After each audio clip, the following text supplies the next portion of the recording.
Assalamualaikum warahmatullahi wabarakatuh. Perkenalkan, kami dari kelompok 7 Ketahanan Keluarga dari Fakultas Psikologi Universitas Negeri Makassar angkatan 2022. Nah, adapun pada pembahasan kami pada podcast ini, untuk pertama kalinya kami buat podcast itu temanya tentang keseimbangan keluarga dan pekerjaan. Nah, adapun untuk perkenalkan, nama saya Widya Putriha atau biasa dipanggil El, dan teman saya Iza Laila Hanifah. dan satunya. Dan saya Andi Ayu Fajrin. Nah, pada pembahasan ini saya ingin cerita sedikit deh buat pembukaan aja buat teman-teman. Jadi kalau kita membahas tentang keseimbangan keluarga itu kan, dengan keseimbangan keluarga dan pekerjaan pasti nggak bisa jauh dari bagaimana orang tua kita itu sendiri, karena kita masih mahasiswa kan. Jadi pasti kita nggak bisa jauh dari namanya orang tua kita yang bekerja untuk kita, dan juga bagaimana orang tua kita itu untuk membagi perannya untuk tetap bisa mempertahankan fungsi-fungsi keluarga. Nah, gue mau cerita sedikit aja. Jadi kan mamaku itu seorang, bukan hanya ibu rumah tangga, tapi dia membuka sebuah UMKM gitu. Jadi UMKM-nya itu berupa kayak catering. Jadi mamaku itu buka cateringnya. Jadi sambil bekerja catering kan biasanya itu Sabtu Minggu mamaku pergi jualan di pantai. Jadi otomatis kan itu bukan hanya mamaku tapi mama bapakku ya. Jadi orang tua aku tuh pergi semua. Jadi ya kayak otomatis kan hari-hari libur itu kayak adik-adikku jadi nggak punya waktu gitu kan sama orang tuanya. Tapi ya balik lagi kan, biasa kayak orang kita tahu kan, seperti banyaknya cerita-cerita begitu, banyaknya orang tua yang sudah pulang kerja pasti capek gitu. Nah, kalau dari aku sendiri kan biasa, jujur aja nih, saat pulang Sabtu Minggu itu orang tua aku jadinya agak susah bagi waktu untuk anak-anaknya, kayak adik-adikku. Karena kalau saya sendiri kan udah besar gitu, jadi lebih fokusnya peran orang tua aku itu ke adikku. Tapi adikku biasa ya kurang kalau hari Minggu, kalau betul-betul orang tua lagi capek kerja gitu. Kalau dari kalian sendiri ceritanya kayak gimana? Kalau dari saya sendiri kan orang tua saya yang bekerja itu cuman dari ayah. Ayah itu bekerja sebagai pegawai di sebuah KUA, dan itu dia kerjanya dari pagi hingga sore. Nah, biasanya itu di hari Senin dan sampai Jumat. Tapi ayah saya itu cukup aktif kalau dalam kegiatan-kegiatan yang di luar dari kantor itu. Kayak dia ikut beberapa organisasi lah di luar kayak, dan itu juga yang memakan waktunya. Bahkan bisa dibilang ayah saya itu bisa bekerja hampir 24 jam gitu. Bertujuh gitu. Iya, dan saya melihat bahwa ayah saya itu cukup aktif. Bahkan ketika di waktu kosong dia itu cari-cari waktu gitu. Kadang dia tiba-tiba kerja apa sembarang, kayak kalau mobil apa dia perbaiki walaupun udah rusak begitu. Intinya dia selalu cari waktu untuk dia tidak mau istirahat saja begitu. Nah, kalau sedangkan ibu saya itu full menjadi ibu rumah tangga. Jadi pekerjaan itu full ke ayah saya, sedangkan untuk urusan rumah itu full ke ibu saya. Nah, untuk bagaimana peran orang tua saya di keluarga saya itu, bisa dibilang ibu saya cukup berperan kalau untuk masalah keluarga, kayak kedekatan, kayak kita mau butuh nasihat dan segala macam itu biasanya ke ibu saya. Tapi ayah saya itu tetap ada perannya walaupun tidak sebesar ibu saya. Nah, itu juga kadang peran orang tua itu tergantikan oleh kakak saya. Kan kakak saya sudah dewasa dan adik saya itu masih SMP sekarang. Nah, itu biasanya saudara-saudara saya itu lebih dekat kepada saudaranya yang lain gitu, karena pengasuhannya itu satu sama lain kayak begitu. Jadi kayak seakan saudara gitu. Iya. Jadi kalau bapakmu bagaimana kan pengasuhannya? Kalau bapakku itu lebih ke kedisiplinan yang dia tekankan, kayak misalkan ada aturan, ada larangan, dia itu cukup tegas di situ. Dan ya, kalau soal kedekatan itu mungkin bisa dibilang sangat kurang ya, karena saya kurang bisa melihat bahwa dia kayak pergi berlibur dengan anak-anaknya begitu. Dia jarang untuk menyempatkan waktu kayak bermain atau segala macam, tapi dia selalu adalah kayak ketika kita butuhkan dia, ketika kita bertanya, kita adalah sesuatu yang dibutuhkan, dia bakal menyempatkan, dia bakal izin ke kantornya bahkan untuk menyelesaikan apa yang kita minta ke dia. Kalau untuk Iza sendiri bagaimana? Kalau saya sendiri kan dua-duanya bekerja. Waktu ini ada perbedaan antara saya waktu masih kecil dengan saya yang sekarang. Jadi kan saya itu 3 bersaudara. Terus adik saya yang masih kecil itu terkadang diasuh sama kami kakak-kakaknya. Nah, karena dua-duanya bekerja, jadi pagi sampai malam biasa itu adik saya sama kami gitu. Jadi seperti yang Ayul tadi, lebih dekat ke saudara-saudaranya. Nah, tapi kalau pembagian pekerjaan orang tua saya itu dulu waktu saya masih kecil mereka sibuk sekali, yang kayak pulang jam 9 malam, jam 10 malam itu sering, padahal kami kan masih kecil, masih butuh orang tua yang pulang ke rumah, kosong rumah, jadi kayak sedih begitu. Tapi sekarang waktu sudah besar kan, waktu orang tua juga sudah tua toh. Jadi waktu bekerjanya juga dikurang-kurangi, jadi ya pulang jam 5 atau jam 7 malam gitu, itu sudah cepat sekali dirasa. Jadi kayak yang saya lihat ya perbedaannya pada adik saya itu, adik saya kedekatan emosionalnya dengan orang tua itu kurang, karena sejak kecil lebih dekatnya sama kami gitu. Tapi kalau sama kayak Ayul tadi, untuk urusan-urusan bertanya, kalau minta dukungan emosional itu juga masih, tapi kurang terbuka begitu ke orang tua. Jadi kan masih ada batasan rahasia gitu dengan orang tua.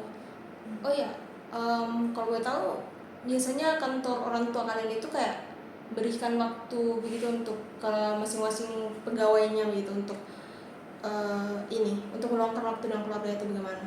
Kan ini orang tua saya bekerja di sebuah instansi negara, PNS, jadi tentu ada waktu.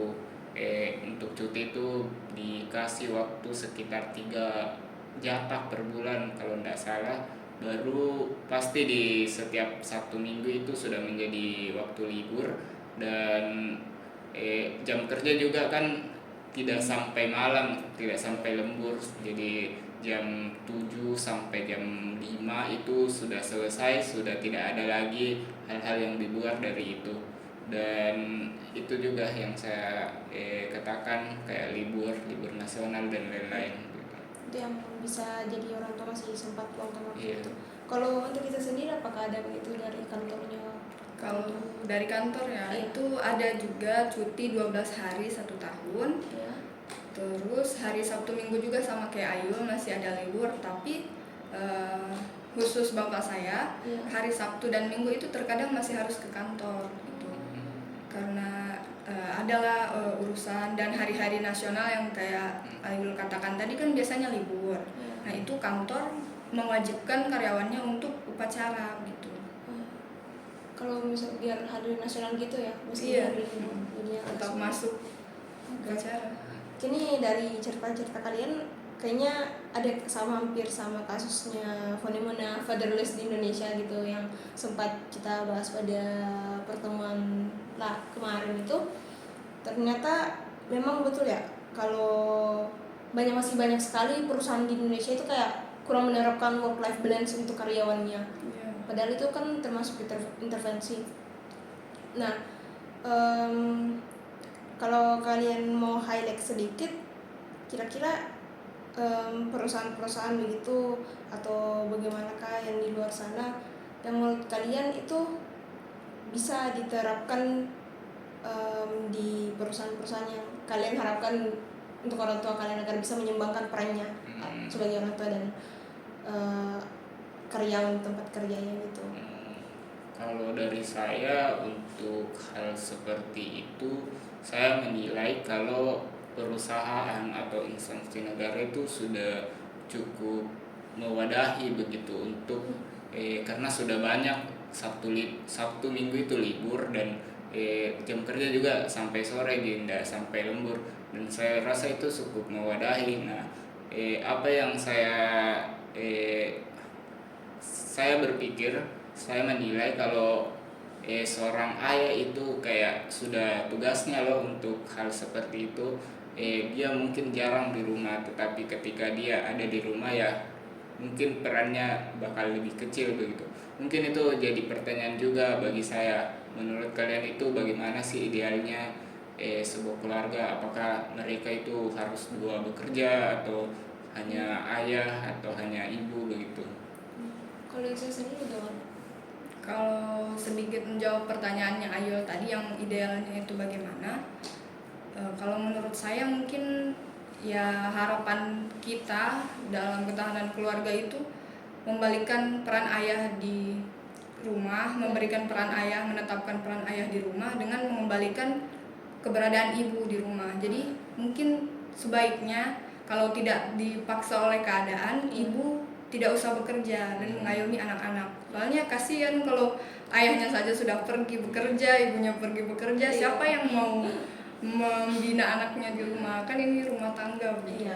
Ini juga yang jadi permasalahan ya di dalam konsep ketahanan keluarga, apalagi sekarang kata ibu sendiri kan bahwa ada fenomena di mana itu bring mom back to home because we know that banyak sekali di zaman sekarang itu ibu yang bekerja. Bahkan ada kasus yang gue dapat sendiri tuh di mana ada ibu rumah tangga itu di Jabodetabek. Kan tahu kan kalau pernah di daerah Jabodetabek itu kan padatnya bagaimana, persaingan kerja itu luar biasa. Jadinya ada kasus itu seorang ibu tuh betul-betul tidak bisa meluangkan waktu untuk anaknya loh. Itu saking ini mungkin tuntutan pekerjaannya, dan ya karena boleh ku kasih tahu aja bahwa kayak perusahaan-perusahaan besar kayak Unilever, Microsoft, Google itu kan dia udah mendapatkan work life balance. Kayak misalnya di Google ada yang cuti karena melahirkan gitu kan, dia tuh dapat cutinya tapi masih tetap digaji loh, dari potong gajinya. Itu yang mereka terapkan work life balance. Jadi tetap ini karena kan pada dasarnya perempuan itu kan melahirkan, menyusui dengan menstruasi. Jadi dia betul-betul tahu memberikan hak-hak perempuan gitu untuk karyawannya. Sedangkan ya nggak tahu sih, banyak mungkin ini perusahaan yang belum menerapkan yang namanya intervensi kayak work life balance untuk karyawannya. Jadinya dalam kasus yang aku baca itu dia susah banget untuk berikan waktu untuk anaknya.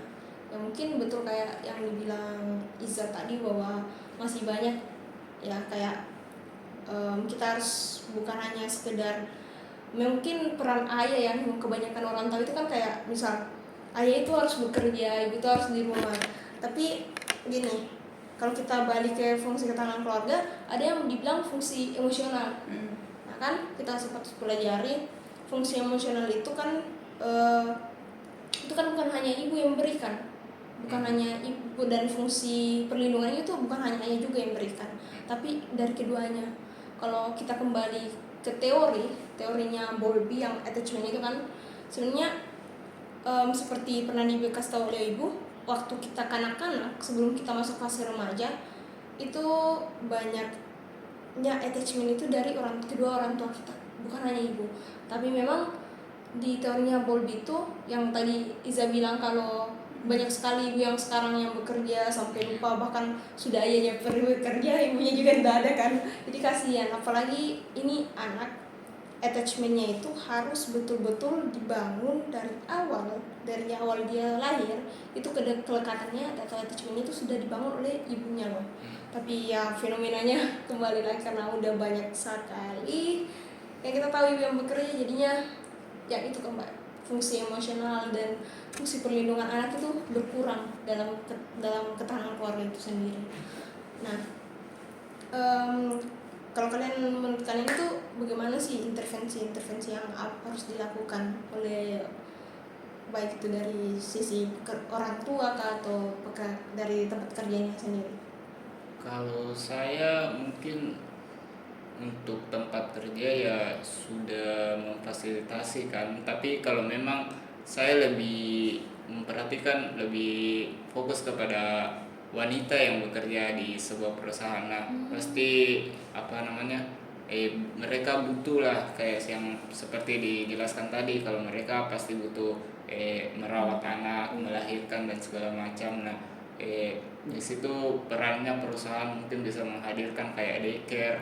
Daycare kan itu sangat berguna karena bisa sekaligus orang tua itu bekerja lalu anaknya dititipkan. Nah, pas istirahat orang tuanya pergi lagi jenguk anaknya, kan itu bisa menghemat waktu begitu, daripada anaknya ikut kerja baru anaknya kayak ditelantarkan, kan itu Lebih tidak. banyak dilihat. Iya, lebih enak kalau anaknya bisa bergaul sama anak-anak yang lain begitu. Dan menurutku bagaimana ya, saya pernah baca juga itu di internet, kalau perusahaan-perusahaan sekarang itu walaupun banyak menerima pekerja, dia itu biasanya ada faktor gender begitu dalam menerima. Dia cenderung menerima laki-laki karena dia berpikir bahwa perempuan itu ya bakal banyak liburnya begitu, dan tentu bakal sulit untuk difasilitasi. Dan kan di Indonesia itu patriarki ya, Iya. rata-rata patriarki, jadi cowok itu pasti diwajibkan untuk bekerja. Nah, begitu. Jadi rata-rata yang saya dengar itu perusahaan bakal cenderung memilih pekerja laki-laki daripada perempuan, karena itu tadi, karena selain dari budaya patriarki, perempuan itu dianggap kayak nanti bakal ambil lagi cuti jadi kayak begitulah keuntungan dari perusahaan begitu. Tapi kalau dinilai dari keterampilan ya semua setara kan Iya, begitu. setara sesuai dari masing-masing individu gitu. Iya. Nah, kalau dari saya sendiri bagaimana? Kalau dari saya sendiri mungkin lebih ke menerapkan yang teori border itu ya, Border itu kayak bagaimana? yang fokusnya itu pada pekerja ini sendiri. Jadi mau dia laki-laki, mau dia perempuan, kalau berada di tempat kerja itu menunaikan kewajibannya, mengambil hak-haknya dari perusahaan. Tapi ketika sudah pulang di rumah, itu kembali dengan perannya sebagai orang tua, memenuhi perannya. Karena percuma misal tadi dikasih cuti apa segala macam, kayak El dengan Ayul bilang, kalau dia sendiri tidak mau. Betul. Kalau sudah dikasih cuti habis melahirkan 1 bulan cuman diambil, terus sisanya dia masuk saja, yang penting kerja, yang penting kerja, memang gila kerja begitu. Tapi terus sudahnya itu dia lupa anaknya begitu. Iya, sudahnya itu dia lupa anaknya. Oh, jadi kalau aku highlight lagi berarti teori border ini menekankan pada individu bahwa saat kau sudah pulang di rumah, peranmu bukan lagi sebagai karyawan, pekerja, iya, tapi sebagai orang tua. Jadi kayak agar ya, karena kebanyakan sih ini banyak banget yang aku lihat dari TikTok itu, meski orang tuanya itu sudah pulang, pada saat anaknya bilang, ih mama ayo main, tapi ngasih buka laptop lagi. Bahkan sampai anaknya itu dimarahin loh. Parahnya itu. Tapi kan ya betul tadi yang dari teori yang Iza beritahu kita itu bahwa memang harus tahu peran kita itu di mana. Seperti yang pernah dibahas di perkuliahan yang pernah aku ikuti itu kayak bilang gimana tempat kita, misalnya kita kan sebagai mahasiswa, misalnya kita ke kampus, berarti peran kita saat itu adalah sebagai mahasiswa. Misalnya kita berada di rumah, berarti peran kita sebagai anak. Terus misalnya kita di luar rumah, berarti peran kita itu sebagai anak yang tetap membawa nama orang tua kita juga. Nah, seperti itu. Jadi aku punya cerita sedikit. Nah, selain intervensi yang tadi Ayu sudah kasih tahu tentang daycare, terus ada work life balance yang dari kantornya Ayam itu sudah berikan, misalnya ada cuti, mulai dari cuti nasional apa segala macam, dan Sabtu Minggu itu kan masih libur. Ada juga loh intervensi lain, ini termasuk prevensi, dan ini ya dari penelitian yang aku dapat itu penelitiannya dilakukan di tahun 2014 dan penelitiannya ini tuh dilakukan di India dan ditahu kan India tuh lebih jam kerjanya. ya jam kerjanya, terus sistem patriarkinya di situ, apalagi ada kasta lebih memberatkan kan, apalagi kaum perempuan, apalagi kayak misalnya yang sudah kasta rendah baru perempuan pasti kerjanya lebih sulit gitu.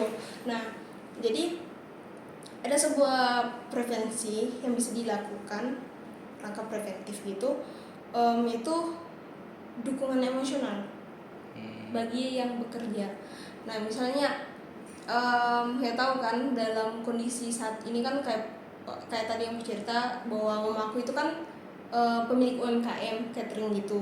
Dia otomatis biasa kalau ada tiba-tiba terima catering itu dalam jumlah ratusan, baru kan jujur mamaku itu nggak sewa karyawan karena orang tua aku tuh berprinsip kayak bukan berarti ngeksploitasi anaknya ya, tapi daripada orang lain yang dia gaji lebih baik anaknya yang dia gaji. Jadi kayak kembali gitu, jadi anaknya bisa belajar untuk mandiri dan tahu sekalian ngasah skill, siapa tahu ada anaknya yang punya skill kan, kalau kita tahu Ada minat di ya, catering. ya misalnya kayak nyusun gitu, apalagi yang pastry atau gimana itu gue lupa namanya. Jadi sebagai anak itu sendiri, kita anak atau anggota keluarga lain tuh beri dukungan emosional itu termasuk langkah preventif buat ibu rumah tangga atau bapak seorang ayah yang membuka UMKM itu. Meski ya bisa dibilang kayak ini mungkin waktu mamaku itu di rumah itu kayak lumayan banyak, tapi kembali lagi bisa saja pekerjaannya itu membuat dia tidak imbang dengan perannya sebagai ibu, karena misalnya stres berat karena pekerjaannya harus apalagi kalau jam-jam sibuk gitu kan, misalnya adekku tiba-tiba udah mau makan tapi malah mamaku malah sibuk buat makanan untuk cateringnya itu kan. Jujur ini biasa terjadi, tapi ya alhamdulillahnya mamaku tuh biasa sengaja buat lebih, jadi dia masih bisa masih bisa lakukan perannya sebagai UMKM gitu, yang punya UMKM, dan perannya sebagai seorang ibu tetap memberikan kami makan di rumah ataupun tetap kasih kita jajan gitu. Karena jujur mostly yang sekarang itu paling banyak kerja itu mamaku, jadi otomatis dari langkah preventif dukungan emosional itu sebagai anak itu harus mengerti keadaan ekonomi, maksudnya memang sudah tugas orang tua. Jadi saya sebagai anak itu biasa berikan dukungan emosional kepada mamaku tuh lewat bilang, oh mah udah usah gitu, kasih uang nanti kalau betul-betul butuh baru saya beli itu. Terus sampai mamaku itu hari ucapkan terima kasih loh ke saya, bilang terima kasih sudah mengerti keadaan orang tua begitu, apa segala macam. Ya saya sendiri tahu bahwa ya dukungan emosional itu sangat penting, maksudnya bukan dukungan emosional yang secara langsung dibilang gitu, tapi bisa kan kayak maksudnya lewat perlakuan kita sebagai anak, itu langkah yang gue tahu. Terus ada juga work life harmony yang sempat dibahas. Itu work life harmony itu kata baru mungkin ya bagi beberapa orang, karena yang kebanyakan kita dengar itu kayak work life balance. Nah itu pasti yang paling sering. Nah bedanya kalau balance berarti imbang. Kalau harmoni kan selaras. Maksudnya selaras itu bagaimana?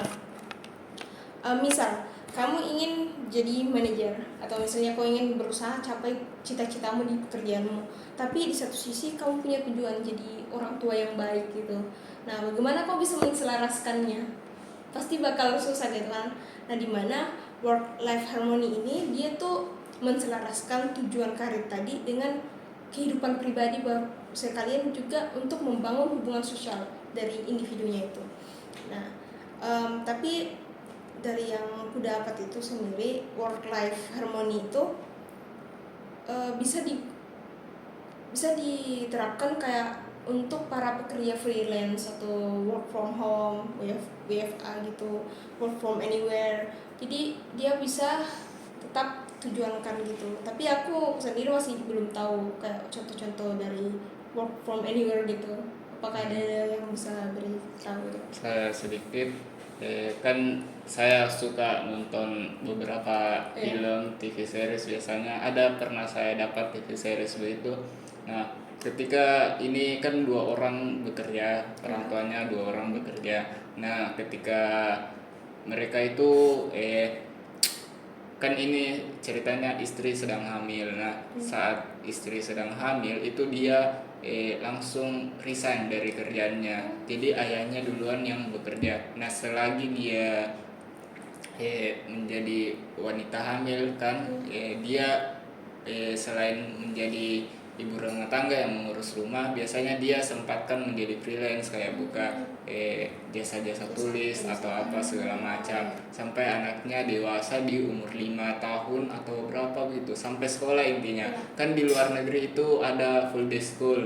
Nah, jadi setiap sekolah pasti itu sampai sore. Jadi ketika waktu sekolah orang tuanya sudah bisa bekerja, dan ketika sudah pulang ya anaknya juga sudah pulang ke rumah. Jadi kita juga bisa terapkan kayak teori borderline tadi. Jadi anaknya juga kan kayak sekolah sesuai dengan jam kerja, jadi ketika di rumah ya sama-sama ya. Jadi pas hari kerja ya sama-sama lagi ke tempat masing-masing. Nah, itu sebenarnya menurutku hal yang ideal, tapi sulit untuk diterapkan apalagi di Indonesia. Kan Indonesia juga belum bisa kasih kayak fasilitas makan gratis ke sekolahnya. Kan di luar negeri kalau istirahat dikasih makan, dikasih apa. Jadi anaknya baru peran guru juga harusnya lebih seakan-akan kayak orang tua pengganti gitu ya. Jadi itu bagus sih menurutku, kayak supaya saat orang tuanya pulang juga anaknya juga ikut pulang, jadi pada saat di kendaraan yang sama mereka jadi sempat cerita. Kalau dari siapa ada cerita tuh mana? Menanggapi yang Ayol tadi, kan saya cerita ada perbedaan waktu saya kecil dengan saya besar. Nah, yang diceritakan oleh Ayol tadi itu terjadi pada saya saat ini. Jadi kalau orang tua sudah pulang itu kadang kan biasa minta pijit, minta apa. Nah, di situ kami saling berbagi cerita, tadi di kampus bagaimana, tadi menceritakan di kantor bagaimana, ada penjual makanan baru kah, itu semuanya diceritakan pas malam, pas sudah selesai semua kegiatan gitu. Jadi menurutmu kayak terapin sekolah anaknya juga sampai sore? Iya, itu sama kan kita kuliah sampai sore juga kan ya. Terus untuk yang adikmu sendiri itu bagaimana? Untuk adik sendiri memang kadang kan masih maba ya, jadi masih tugas-tugasnya masih banyak yang keluar-keluar. Jadi itu kayak dia kadang dia pulang malam gitu, jadi langsung minta dipijit sama kita. Kadang juga dia manja-manja pas itu. Jadi secara emosional tetap terpenuhi untuk sekarang. Tapi untuk sekarang menurutmu keseimbangan peran orang tua itu untuk keluarga dan pekerjaan itu bagaimana? Yang untuk sekarang kalau dari si El tadi yang cerita untuk mengerti keadaan keluarga itu, ya kami kan sebagai anak-anak yang sudah besar itu pasti sudah bisa mengerti. Cuman mungkin ya itu waktu kecil merasa ditinggalkan, merasa tidak diperhatikan gitu. Tapi karena menyelaraskan tadi yang work life balance tadi dengan teori border itu sekarang sudah bisa terlihat, maka kami tidak merasa bagaimana gitu. Merasa bahwa orang tua itu ada di situ. Dari ceritamu tadi berarti kayak misalnya pada saat orang tua pulang, kalian pulang terus mijitin orang tua gitu, itu udah nerapin terus langkah preventif yang tadi memberikan dukungan emosional. Kalau emosional juga sekedar cerita-cerita sedikit saja, bukan kayak liburan apa segala macam, itu sudah kayak membangun kelekatan. Bukan kualitasnya kalau kelekatan itu bukan kuantitas. Terus untuk Ayol sendiri bagaimana, kalau misalnya apakah sudah ada perbedaan jauh untuk yang dulu dengan yang sekarang antara keseimbangan perannya dari Ayah? Kalau keseimbangan peran kan saya juga sudah merantau kan, jadi kurang tahu bagaimana sekarang. Tapi yang saya lihat itu pas kecil itu kan orang tua saya bisa dibilang ayah saya belum punya kerjaan pas itu, jadi masih banyak lah waktunya untuk saya pas waktu kecil. Tapi ketika saya mulai SMP itu sudah mulai ada kerjanya dia diterima di PNS begitu. Jadi pas itu memang waktu dari orang tua saya itu, khususnya ayah, itu sudah berkurang, tapi menurut saya itu sudah bukan hal yang saya pikirkan begitu kan. Sudah SMP Cari juga teman, sudah cari banyak teman, teman iya. juga, jadi tempat saya itu sudah bukan di rumah lagi begitu. Nah, untuk saya lihat adik saya sendiri kan seperti yang ceritanya Iza tadi juga, yang kayak orang tua sudah mulai tua kan, dan sudah mengurangi lah beban-beban kerja. Nah, saya lihat itu adik saya itu lebih banyak tuh waktunya, bahkan kan adik saya sudah masuk SMP sekarang, dan saya melihat bahwa peran orang tua saya bahkan lebih begitu. Iya. Dibanding waktu kecil nih. Iya. Jadi seakan-akan adik-adik kita yang dapat itu, Iya. baru kita Yang yang dapat enaknya. jadi yang dapat enaknya, kita yang dapat anunya waktu pemikiran-pemikiran negatif kita Itu percobaan. Oke, dari cerita-cerita tadi, menurut kalian fungsi-fungsi dari ketahanan keluarga ini udah diterapkan atau tidak di keluarga kalian sendiri, itu bagaimana? Kalau menurut saya untuk fungsi itu sendiri ya cukup diberikan lah ya, semampunya lah itu. Saya rasa itu sudah cukup menurut saya. Oke, kalau dari saya sendiri gimana? Sama juga. Kita kan sebagai keluarga saling mengerti saja tuh. Kalau dari gue sendiri juga sih cukup, karena dari baik itu fungsi religius, emosional, perlindungan, apa kan orang tua kita udah sebisa mungkin untuk Melakukan yang terbaik. Ya. Mungkin apakah kalian masih ada cerita atau tidak? Aman sih. Oke. Mungkin kita udah bahas tadi kan langkah intervensi atau preventifnya bagaimana. Kita udah cerita bahas kasusnya tentang fatherless dan juga yang fenomena bring mom back to home untuk rawat anak, dan bagaimana perusahaan-perusahaan terkenal itu dia menerapkan work life balance, dan kita bahas preventif tebar kayak work life harmony dan juga teori border tadi. Nah, mungkin itu aja dari kita ya untuk dalam podcast pertama kami. Terima kasih. Salam kami dari kelompok 7. Say bye. Assalamualaikum warahmatullahi wabarakatuh.